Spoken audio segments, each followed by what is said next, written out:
بسم اللہ الرحمن الرحیم۔ واقعہ حرہ۔ یزید بن معاویہ کے دور میں ثانیہ کربلا کے بعد دوسرا بڑا شرمناک ثانیہ واقعہ حرہ تھا۔ مدینہ پر شامی افواج نے چڑھائی کی تھی جس میں انہوں نے ظلم و بربریت کی داستانیں رقم کیں اور مدینہ میں قتل عام کیا گیا۔ یہ افسوسناک واقعہ 63 ہجری میں پیش آیا اور واقعہ حرہ کہلاتا ہے۔ یزید کی بھیجی ہوئی افواج نے 10,000 سے زائد افراد کو شہید کیا، جس میں بہت سے صحابی، صحابیوں کی اولاد، تابعین اور حفاظ قرآن و حدیث کو بے دردی سے قتل کر دیا گیا۔ خواتین کی بے حرمتی کی گئی اور 3 دن تک مسجد نبوی میں نماز نہ ہو سکی۔ یزید کے دور میں امام حسین کی شہادت اور اس کے بعد دوسرا سخت المناک واقعہ جنگ حرہ ہی کا تھا، جو 63 ہجری کے آخر اور خود یزید کی زندگی کے آخری ایام میں پیش آیا۔ اس واقعے کی مختصر انداز یہ ہے کہ اہل مدینہ نے یزید کو فاسق و فاجر اور ظالم قرار دے کر اس کے خلاف بغاوت کر دی، اس کے عمل کو شہر سے نکال دیا اور عبداللہ بن حنظلہ کو اپنا سربراہ بنا لیا۔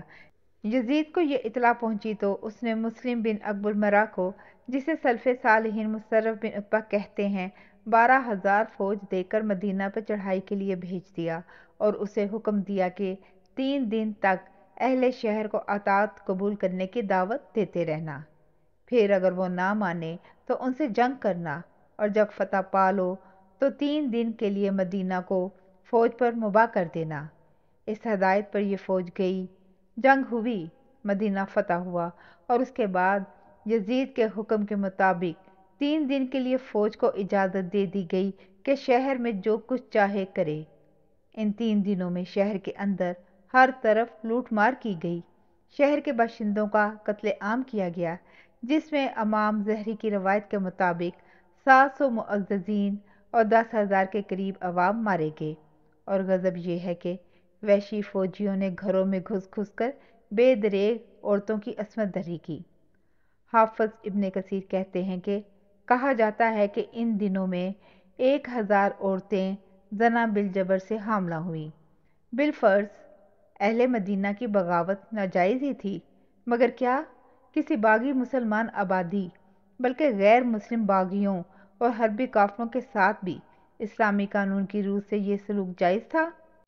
اور یہاں تو معاملہ کسی اور شہر کا نہیں، خاص مدینہ الرسول کا تھا، جس کے متعلق نبی صلی اللہ علیہ وآلہ وسلم کے یہ ارشادات بخاری، مسلم، نسائی اور مسند احمد میں متعدد صحابہ سے منقول ہوئے ہیں کہ مدینہ کے ساتھ جو شخص بھی برائی کا ارادہ کرے گا، اللہ اسے جہنم کی آگ میں سیسے کی طرح پگھلا دے گا، اور جو شخص اہل مدینہ کو ظلم سے خوفزدہ کرے، اللہ اسے خوفزدہ کرے گا، اس پر اللہ اور ملائکہ اور تمام انسانوں کی لعنت ہے۔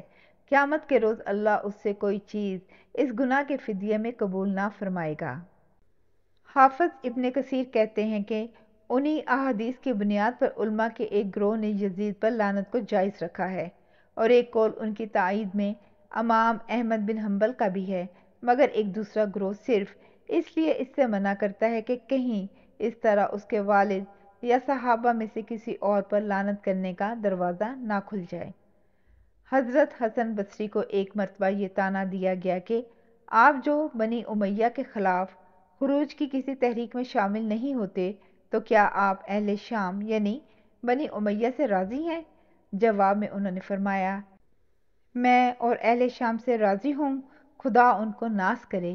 کیا یہ وہی نہیں ہے جنہوں نے رسول اللہ صلی اللہ علیہ وآلہ وسلم کے حرم کو حلال کر لیا اور 3 دن تک اس کے باشندوں کا قتل عام کرتے پھرے، اپنے نبطی اور قبطی سپاہیوں کو اس میں سب کچھ کر گزرنے کی چھوٹ دے دی، اور وہ شریعت دیندار خواتین پر حملے کرتے رہے اور کسی حرمت کی حد تک کرنے سے نہ رکے، پھر بیت اللہ پہ چڑھ دوڑے، اس پر سنگ باری کی اور اس کو آگ لگائی، ان پر خدا کی لعنت ہو اور وہ برا انجام دیکھیں۔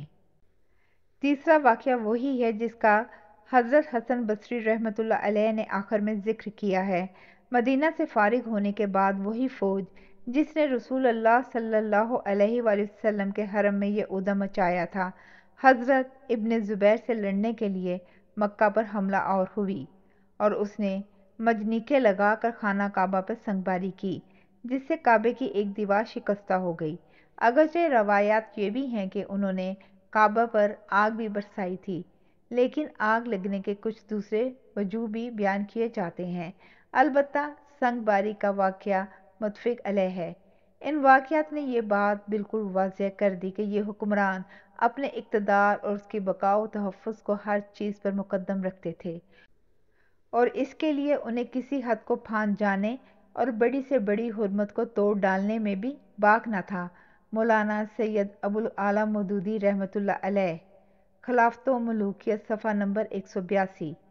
اس واقعے کو ابن کثیر رحمۃ اللہ کے علاوہ دیگر بہت سے مورخین نے بھی نقل کیا ہے، جس میں سے کچھ کے نام ملاحظہ فرمائیں: طبری، کامل ابن اسیر، معجم البلدان، امات السیاسہ، نہج البلاغہ۔ جزاک اللہ خیر۔